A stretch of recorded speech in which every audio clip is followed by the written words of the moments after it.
saya mau membongkar rahasia ilmunya para wali. Salah satu. Ya, membongkar salah satu rahasia ilmu para wali. Namanya juga rahasia, sebetulnya nggak boleh dibongkar. Tapi walaupun dibongkar,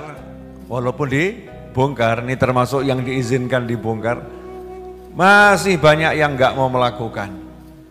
Ya, masih banyak yang nggak percaya, masih banyak yang nggak mau menjalankan, sehingga hidupnya ya nggak berubah, tetap begitu dan begitu dan begitu.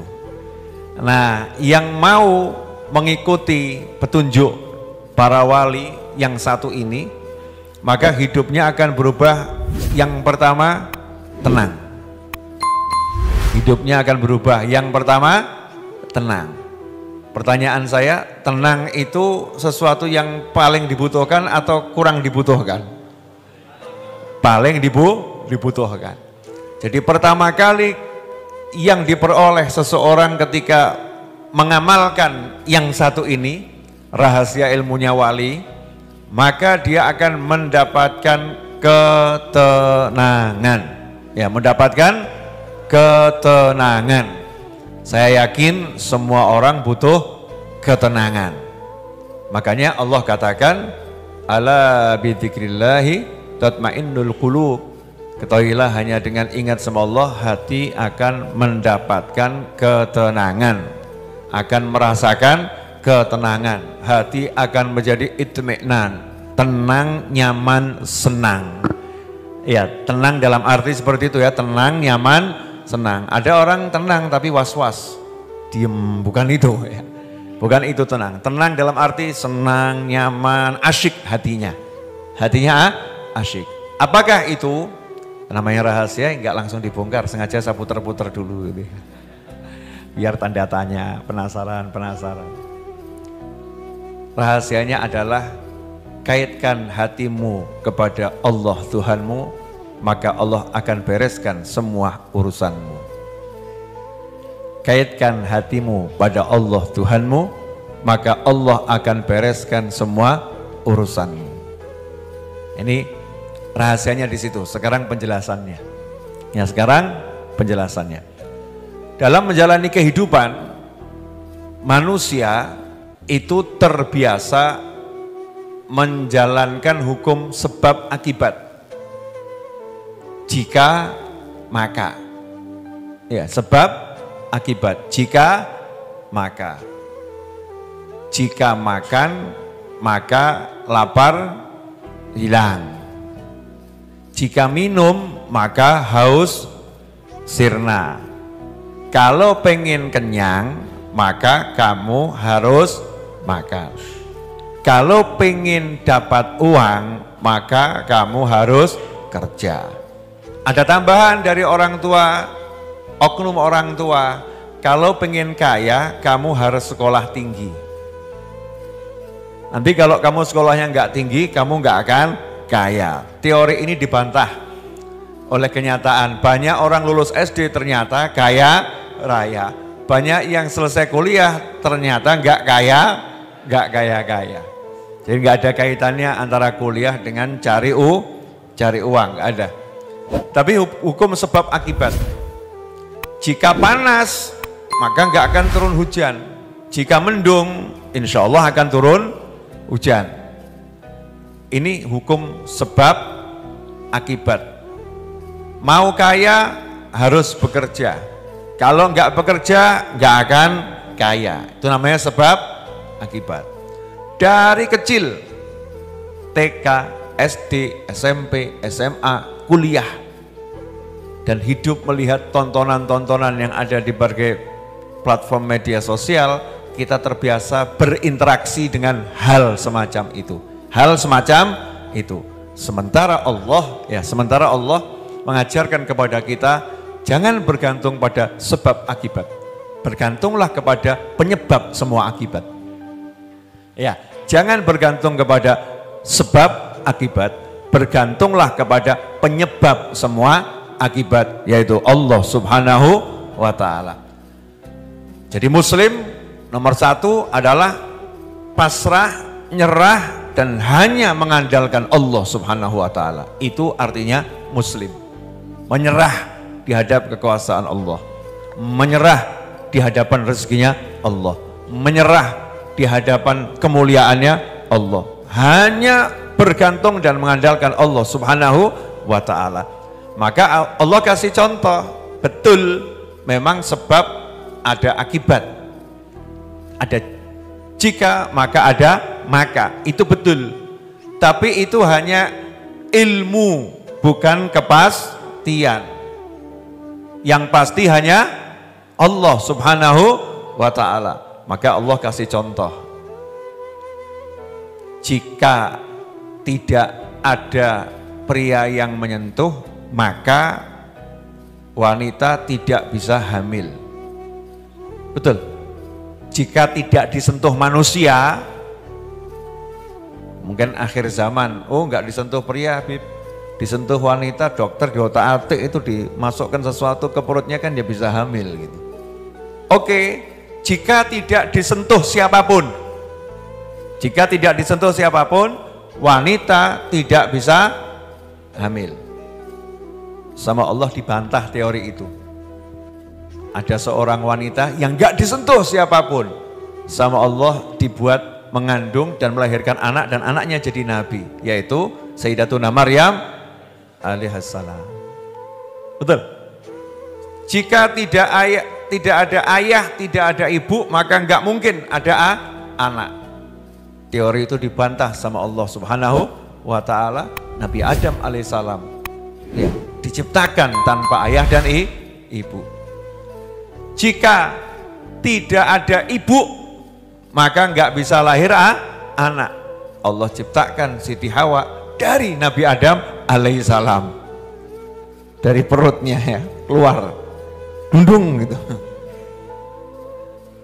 Iya, tadi ada keluar suatu, kemudian dari tulang rusuk nih ya, jadi seperti daging, kemudian jatuh, terus jadi cantiknya luar biasa, nenek kita semua, nenek kita semua, Siti Hawa alaihassalam. Jika maka terbantahkan.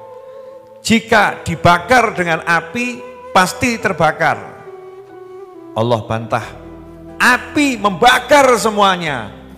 Allah katakan, ya naru kuni bardan wa salaman ala Ibrahim. Hei api, jadilah engkau dingin dan menyelamatkan, ya, khusus untuk Nabi Ibrahim alaihissalam. Semuanya terbakar. Kayunya terbakar. Nabi Ibrahim di ruangan ber-AC, nyaman, suhunya pas, nggak buat masuk angin, nikmat. Jika maka terbantahkan. Gagal tuh teori jika maka.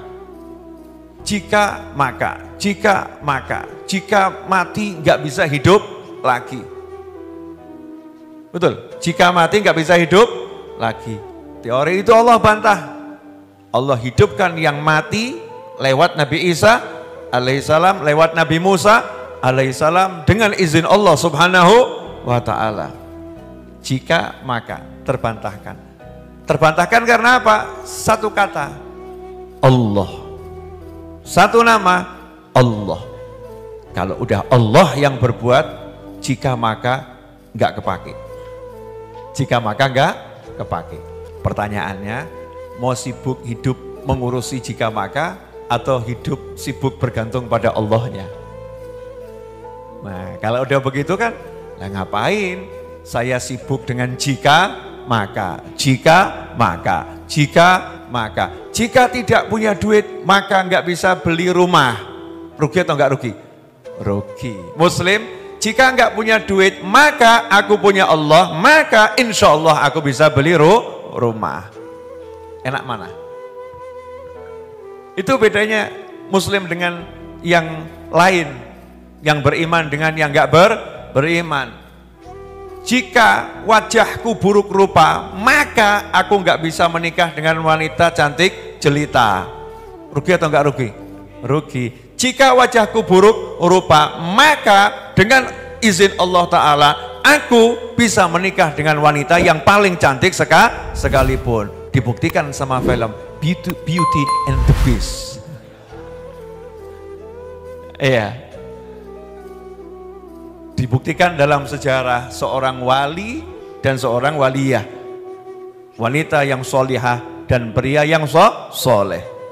Suaminya sangat buruk rupa, istrinya sangat cantik jelita. Jika suaraku jelek, maka aku tidak mungkin bisa terkenal. Dirubah sama Allah Ta'ala. Jika suaraku jelek, maka dengan izin Allah Ta'ala, aku bisa menjadi orang yang terkenal. Mana itu? Itu di TikTok ada yang suaranya nggak jelas tambah laku tuh ya. Viewernya banyak itu ya. Suara yang jelas-jelas kadang seperti saya ini nggak banyak yang nonton. Yang suaranya kurang jelas tambah luar biasa. Karena Allah kalau udah mau berbuat, jika maka itu hilang.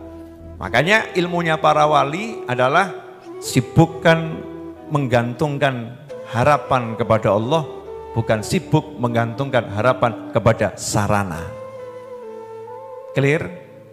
Alhamdulillah. Masih ada 3 menit. Ya 3 menit. Mudah-mudahan barokah. Kata kuncinya di sini. Barang siapa bergantung kepada sarana, maka Allah akan serahkan dirinya kepada sarana. Sehingga dia pusing sejadi-jadinya. Barang siapa sibuk bergantung kepada Allah yang punya segala sarana, maka Allah akan siapkan sarana untuk hajatnya. Paham? Barang siapa sibuk mikir sarana sama Allah, sana pergi kamu dengan saranamu. Tapi barang siapa sibuk mikir Allah, sementara dia punya hajat, maka Allah akan persiapkan sarana untuknya. Allah akan kasih ide, lakukan ini. Allah yang mempersiapkannya. Contoh, Nabi Musa alaihissalam sibuk dengan Allahnya, pengen selamat. Allah kasih sarana apa enggak? Kasih. Apa sarananya? Pukulkan tongkat ke laut. Hajatnya kabul karena Allah yang menyiapkan sarana. Sayyidatuna Maryam alaihissalam lapar, haus, pengen makan, padang Sahara, enggak ada orang, enggak ada teman. Betul di bawah pohon kurma, pohonnya tinggi, enggak bisa memanjat, digoyang enggak mungkin jatuh. Kalau mikirkan sarana, mungkin cari sesuatu untuk mengambil, mungkin cari orang untuk minta tolong, tapi enggak. Sayyidatuna Maryam alaihissalam gantungkan hatinya, semangatnya, harapannya pada Allah subhanahu wa ta'ala. Maka Allah siapkan sarananya. Goyang saja batang kurma itu, nanti buahnya jatuh sendiri. Digoyang, enggak bergoyang, tapi buahnya jatuh. Kenapa? Allah yang mempersiapkan sarananya. Itu loh bedanya wali sama yang bukan wali. Itu loh bedanya mukmin dengan yang bukan mukmin. Mukmin bergerak dengan hati bergantung pada Allah, sehingga Allah siapkan sarana dan prasarananya sehingga mudah untuknya. Sementara kebanyakan orang bergerak dengan mencari sarananya, melupakan Allahnya. Sama Allah, silakan kamu jalan dengan saranamu. Hasilnya hidupnya berat menjalaninya, susah adanya. Kalau Allah yang persiapkan, coba lihat itu. Sesuatu yang gak mungkin jadi luar biasa. Batang kurma digoyang, hasilnya batang yang gak bergoyang, tapi kurmanya jatuh. Kayu dipukulkan, hasilnya kayunya tetap biasa, lautnya jadi luar biasa. Karena bergantung pada Allah subhanahu wa ta'ala. Karena itu sahabatku dimanapun antum berada, yuk kita belajar memulai segala sesuatu dengan menggantungkan harapan pada Allah subhanahu wa ta'ala. Jazakumullah khairan, insyaallah berkah manfaat. Asyhadu an la ilaha illallah, astaghfirullah, nas'alukal jannata wa na'udzubika minan nar. Allahumma innaka afun tuhibbul afwa fa'fu anna ya karim.